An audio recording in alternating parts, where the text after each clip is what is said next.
Okay, so we're back at the humidor again. We're talking about wiring.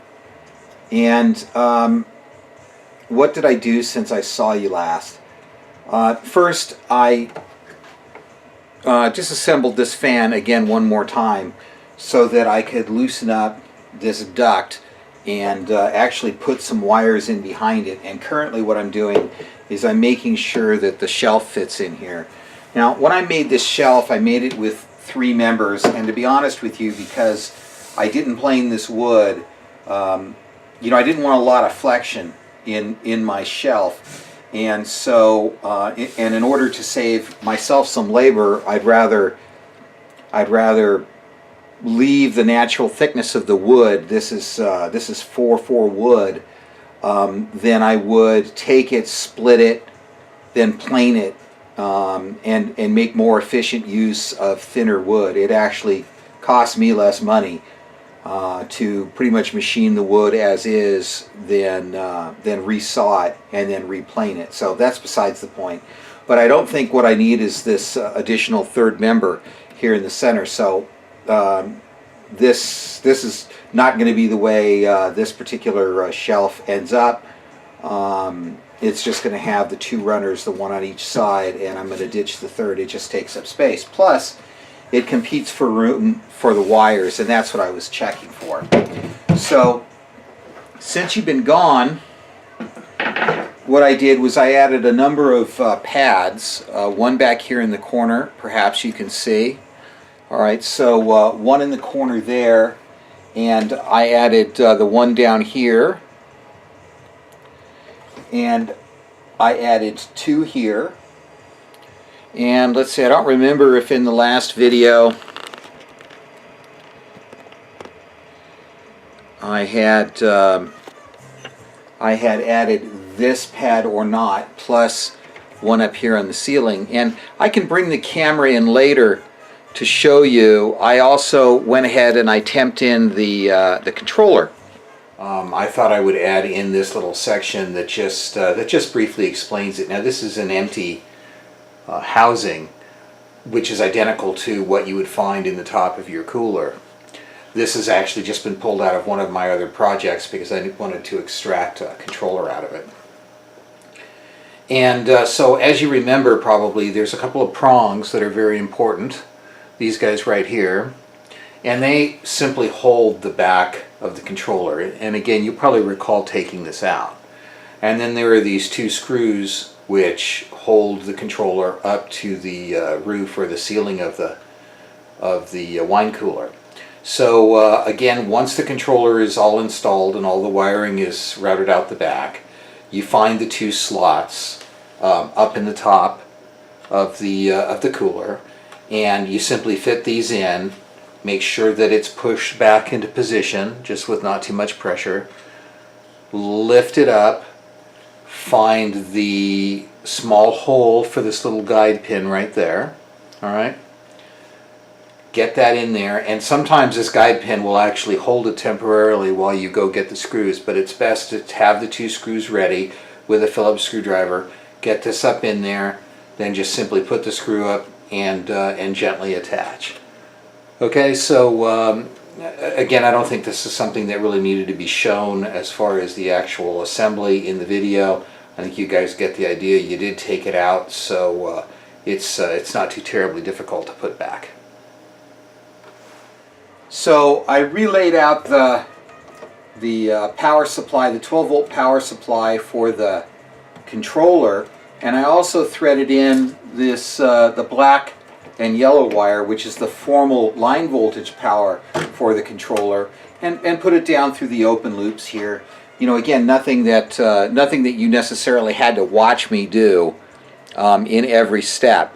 That black and white wire does go into the whole assembly, so you know that it does need to be fed. This is it right here. It needs to be fed all through the chain here, and what I wanted to do is connect some of it together up here to see how neat it was going to lay out and how nicely it would lay, and it looks pretty good, even though I haven't gotten everything tightened down yet.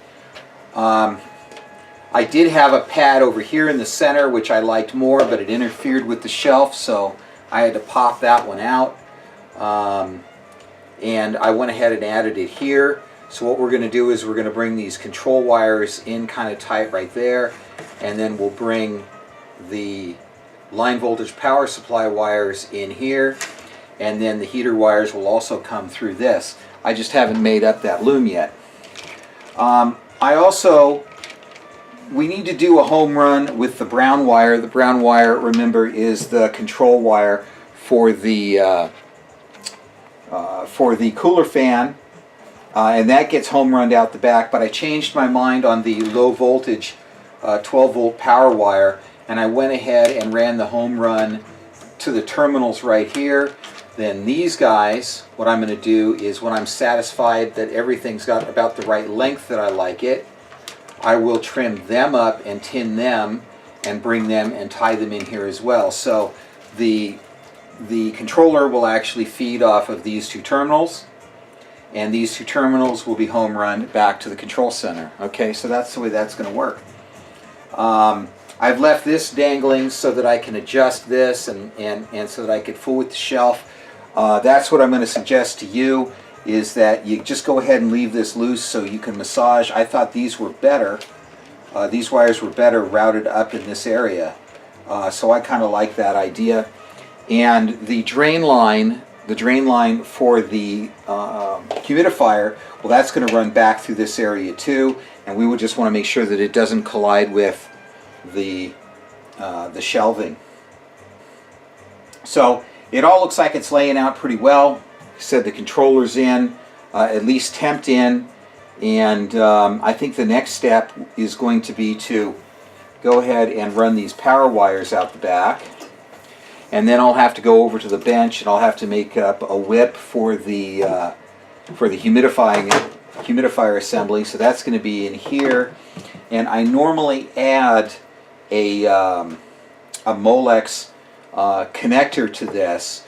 So you can bring the drain line out and kind of loop it around a little bit and leave it kind of hanging, so when you want to fill this assembly, you can pull it out some. Okay, you can't see that, so I guess I'll have to focus it down. There we go. So this guy comes in down here, all right, and the water line will run through here and then into this drain hole. But when you fill it, it's got to be practical. You're going to have boxes here, you're going to have a shelf here. So you need to be able to pull this out. You need to have some slack. So I also generally put a connector in here so that you don't have to flip these up and disconnect them every time. You can just undo a connector like these guys. Okay, oh, can you see that? So you can undo one of these Molex type connectors and just take the whole assembly out if you want to. You can just pull the drain out, take the Molex assembly apart, and that way, if you want to throw the wick away, put in a new wick, fill it with water, you can do all those things. So I like to leave a little slack in there. So it is shaping up.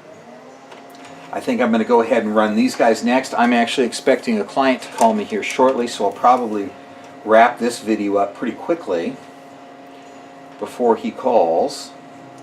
And we'll run this out back, and then what we need to do is we need to bring in the wires for the heater assembly, and like I said, make up the whips for that, and we're going to be pretty close to being done. What I've done is I've moved the humidifier, which is typically over here in this corner, or has been in previous generation builds, and I've moved it over to this side. It's a fairly easy process, but it makes more sense for you to catch up with some of this now while you're in the wiring phase, before you start laying things out exactly like I've shown on previous videos. And since this kit is already complete, I'm not going to take it all apart again and show it piece by piece. So in the video either that you've watched or that you're going to watch, I have routed the yellow and the green wires here. These are the humidifier control wires, the power and control wires. I've routed them through the same nipple out of the I/O junction box. That's no big deal. But instead of bringing them over here into this area, I've run them along the back, and I've attached them, as you can see, into those sections. Let me zoom in a little bit for you. All right, so I've attached them to those sections to bring them over here into this corner. All right, it's very, very simple. Now, the only other thing that you have to take note of here is that when you install the water drain line, if you remember that, it's out here, it's underneath the, right at the bottom of the back area. Instead of routing it that direction behind this duct, it's now routed this direction over here on this side, and now it's running into the humidifier over here on this side. This was some late design from me as I continue to just improve the function of the cooler overall. The new heater assembly is mounted here, and the heater circulation fan is actually straight back here. I don't know whether you can see that or not.